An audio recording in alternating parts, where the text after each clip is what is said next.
नमस्कार दोस्तों, स्वागत है आप सबका हमारे YouTube चैनल पे। तो चलिए आज हम यहाँ पे बात करने वाले हैं IIFL फाइनेंस के बारे में। तो यहाँ पे एक बड़ी अपडेट निकल के आती है IIFL फाइनेंस के लिए कि ये यहाँ पे लगभग फंड रेजिंग करने वाले हैं 1272 करोड़ का वाया अपने राइट इशू के जरिए। तो इनका राइट इशू आने वाला है, उसकी क्या रिकॉर्ड डेट रहने वाली है, क्या आपको इस राइट इशू में पार्टिसिपेट करना चाहिए नहीं करना चाहिए, क्या इसके रूल्स है, तो हम जानने वाले इस वीडियो के माध्यम से। तो चलिए यहाँ पे वीडियो स्टार्ट करते हैं। तो देखिए कंपनी की तरफ से अपडेट आई हुई है कि वो लगभग 4.23 करोड़ की इक्विटी बेच के यहाँ पे राइट इशू के जरिए बेचने वाले हैं और वहाँ से वो फंड जुटाने वाले लगभग 1272 करोड़। तो लगभग कुछ 4.23 करोड़ वो उनकी इक्विटी जो है वो राइट इशू के जरिए अपने शेयर होल्डर्स को बेचने वाले। तो जान लेते हैं इसके क्या रूल्स है। तो देखिए ये जो अपना राइट इशू आ रहा है, इसका जो रिकॉर्ड डेट रहने वाला है, रिकॉर्ड डेट एज ऑफ 23 अप्रैल का इसका रिकॉर्ड डेट रहने वाला है। तो 23 अप्रैल तक जिसके पास में भी ये शेयर होंगे तो वो शेयर होल्डर यहाँ पे एलिजिबल हो जाएंगे राइट इशू के लिए। और कंपनी जो यहाँ पे अपनी इक्विटी बेचने वाली है राइट इशू के जरिए, उसकी जो फेस वैल्यू रहने वाली है वो रहने वाली है 2 रुपीज़ पर शेयर की। तो कहीं ना कहीं अगर आने वाले दिनों में अगर कंपनी का स्टॉक आपका स्प्लिट होता है तो वो स्प्लिट के लिए ये जो राइट इशू के जरिए स्टॉक जो बेचने वाले हैं इक्विटी, तो वो वहाँ पे एलिजिबल रहेगी। चलिए आगे बढ़ते हैं। आगे इन्होंने क्या बताया है कि ये जो यहाँ पे शेयर्स इशू करने वाले राइट इशू, तो राइट इशू इनका आ रहा है यहाँ पे, इन्होंने जो प्राइस यहाँ पे फिक्स किया है वो है लगभग 300 पर शेयर का। तो लगभग अगर आप ट्यूसडे की जो क्लोजिंग थी 423 से, वहाँ से अगर आप कैलकुलेट करोगे तो लगभग 30% डिस्काउंट पे आपको ये शेयर मिल रहे हैं। तो जो शेयर अभी करंट मार्केट प्राइस उसका 423 है, तो वो शेयर आपको मिल जाएगा महज सिर्फ आपका 300 रुपीज़ में, वो मिल जाएगा राइट इशू के ज़रिए।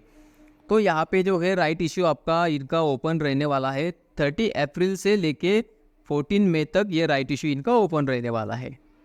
और यहाँ पे जो रूल्स बनाए गए हैं, रूल्स कुछ इस तरीके से है कि जिनके पास भी 9 शेयर इस कंपनी के हैं, तो जिसके पास 9 है तो 9 शेयर पे इनको एक राइट इशू का शेयर इनको मिलने वाला है। मतलब जो अगर खरीदना चाहते हैं तो जिनके पास सपोज अगर मेरे पास 90 इसके शेयर है तो मैं मैक्सिमम यहाँ पे सिर्फ 9 शेयर बाय कर पाऊंगा। अगर 900 है तो मैं 90 शेयर बाय कर पाऊंगा वाया द राइट इशू। तो कुछ इस तरीके का इनका रूल्स है।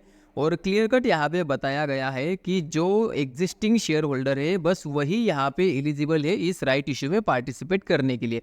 तो सबसे पहले आपको क्या करना पड़ेगा, जो राइट इशू इनका ओपन हो रहा है 30 अप्रैल से लेके 14 मई में, तो यहाँ पे जो रिकॉर्ड डेट उन्होंने बताई है 23 अप्रैल। तो 23 अप्रैल से पहले अगर आपके पास इस कंपनी के शेयर है तो वहाँ पे आप इसका राइट इशू में पार्टिसिपेट करने के लिए आप एलिजिबल हो जाते हो। उसका भी रेशो क्या है आपका 9:1 का रेशो है। मतलब जिसके पास 9 शेयर है वो यहाँ पे मैक्सिमम एक शेयर बाय कर सकता है। तो कुछ इस तरीके के कंपनी के राइट इशू के रूल्स है। तो देखते हैं शेयर होल्डर की तरफ से किस तरीके से इस राइट इशू को रिस्पॉन्स मिलता है। तो चलिए आगे बढ़ते हैं। और यहाँ पे आप देख सकते हो कि इस शेयर के लिए मार्च महीने में आरबीआई की तरफ से काफ़ी निगेटिव न्यूज़ यहाँ पे निकल के आया था कि आरबीआई ने इनको स्ट्रिक्टली इंस्ट्रक्ट किया था कि आप जो भी यहाँ पे गोल्ड लोन बेच रहे हो, गोल्ड लोन जो आपको दे रहे हो, तो वो आपको बंद करना पड़ेगा। बिकॉज ऑफ यहाँ पे कुछ कंसर्न थे जिसके कारण इनको गोल्ड लोन आरबीआई ने मना कर दिया था देने के लिए। तो इसका इम्पैक्ट हमें क्या देखने को मिला था, जब से ये गोल्ड लोन का न्यूज़ यहाँ पे आरबीआई की तरफ से आया तो वहाँ से आप देख सकते हो कि स्टॉक लगभग आपका 30% तक यहाँ पे स्लिप हो चुका है। तो 30% तक स्टॉक आपका यहाँ पे गिर चुका है जब से आरबीआई का वो वाला न्यूज़ आए।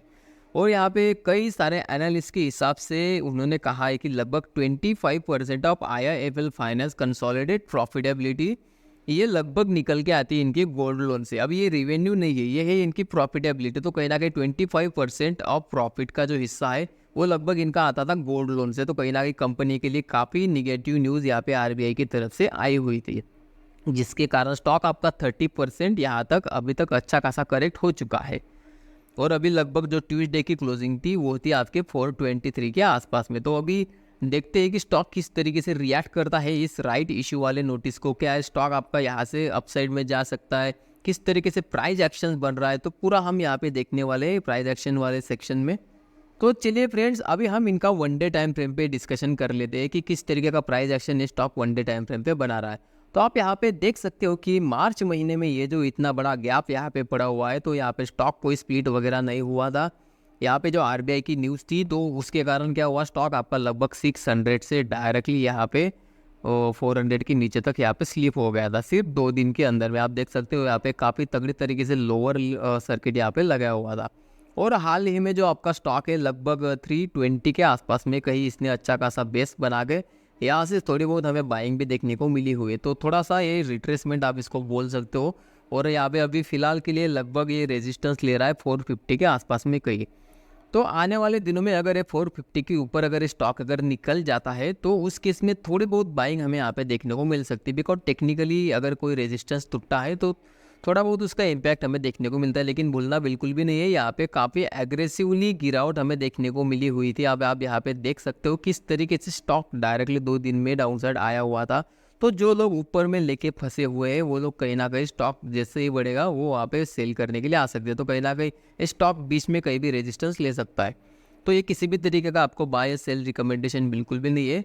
आपको स्टॉक में अगर इन्वेस्टमेंट करना है तो अपनी खुद की एनालिसिस या फिर अपने फाइनेंशियल एडवाइज़र से ज़रूर एक बार बात कीजिएगा।